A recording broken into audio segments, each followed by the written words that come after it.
শুধুমাত্র ভারতবর্ষই নয়, বাংলাদেশের অনেক জায়গাতেও কিন্তু ভূত পুজো বা অপদেবতার পুজো হয়, যেগুলো সম্পর্কে হয়তো আপনারা জানেন না।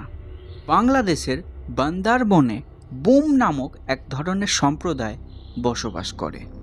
এই বোম নামক আদিবাসীরা এক ধরনের অপদেবতায় বিশ্বাসী বা তার অস্তিত্বে বিশ্বাসী, যার নাম হলো জলখুরি। এই আদিবাসী সম্প্রদায়ের মানুষরা বিশ্বাস করে এই অপদেবতা মানে জলখুরি যেখানে আস্তানা গাড়ে সেই জায়গাতে অসুখ বিসুখ এবং ফসল হানি ঘটে। একে স্থানীয় ভাষায় বলা হয় খুয়াটেম। খুয়াটেম উপলক্ষে নানান রকমের গাছগাছালির শিকড় বাকড়, লতাগুল্ম, খড়ি, কয়লা, পশুর টুকরো হাড় সংগ্রহ করে সেটিকে স্তূপ আকারে রাখা হয়। তারপর ওতে চুন এবং হলুদ মেশানো জল দিয়ে সেটিকে রং করা হয়। এই মিশ্রণটা পুরোহিত হাতে নিয়ে বিড়বিড় করে মন্ত্র পড়ে। তারপর চুন আর হলুদের মিশ্রণে চোবানো রঙিন ফিতে স্থানীয়রা হাতে, গলায় এবং কানে পরে। তারপর ওই মিশ্রণটি থুড়ুঙে ভরে নেওয়া হয়। তারপর নেওয়া হয় ঝাড়ুর মতো দেখতে ফালা ফালা করা একটা বাঁশের টুকরো। তারপর ওই মিশ্রণটি পুরো এলাকা জুড়ে ছিটিয়ে গোটা এলাকাটাকে শুদ্ধিকরণ করা হয়।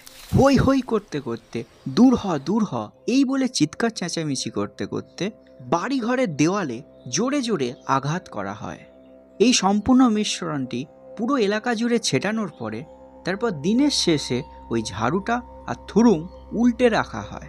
এরপর সকলে যে যার বাড়ি চলে যায়, কারণ দিনের শেষে সকলের বাড়ি ফিরে যাওয়াটা আবশ্যক। রীতিমতো তখন জনগণনা চলে। মনে করা হয় তখন নাকি একজনাও যদি বাইরে থাকে তাহলেও নাকি বিপদ আসে।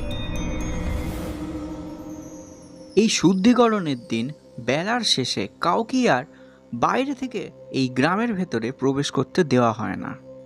এমনকি এলাকার মধ্যে থাকাও ব্যক্তিদেরও বাইরে যাওয়ার কোনোই সুযোগ থাকে না। বাঁশের ফালি পুঁতে এলাকার সমস্ত প্রবেশ পথ বন্ধ করে দেওয়া হয়।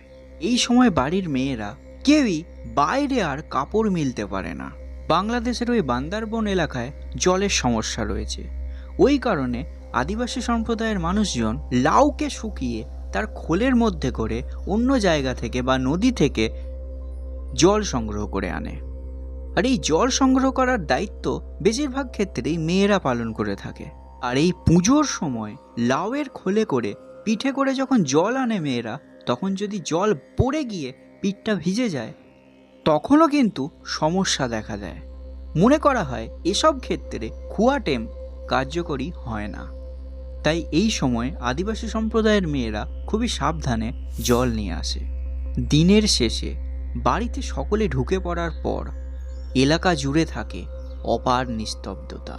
সেই দিন রাত এবং পরের দিনের জন্য কথা বলা সম্পূর্ণভাবে নিষিদ্ধ থাকে। বান্দারবনের বম আদিবাসীরা জলখুরিকে ভীষণ ভয় পায়, আর এই ভয়ের কারণেই তারা ভক্তিও করে থাকে। এর পাশাপাশি এলাকায় যাতে সুখ শান্তি বজায় থাকে, কারোর কোনো যাতে রোগ না হয় এবং ফসলের যাতে কোনো ক্ষতি না হয়, এই কারণেও এই অপদেবতার পুজো করা হয়। যাই হোক, সে ভয় থেকেই হোক বা ভালোবেসেই হোক, বিভিন্ন জায়গাতে কিন্তু অপদেবতার পুজো এখনও হয়। এই যেমন ত্রিপুরাতে হয় 3 জন অপদেবতার পুজো, যেটা আপনারা আই বাটনে ক্লিক করে দেখতে পারেন। এর পাশাপাশি আপনারা আর কি নিয়ে ভিডিও দেখতে চান সেটাও আমাকে কমেন্ট সেকশনে জানাতে পারেন। আর আজকের এই ভিডিওটা যদি সত্যিই ভালো লেগে থাকে তাহলে এই ভিডিওটা একটু শেয়ার করে এই ভিডিওটা একটু লাইক করে দেবেন। দেখা হচ্ছে পরবর্তী ভিডিওতে। নমস্কার।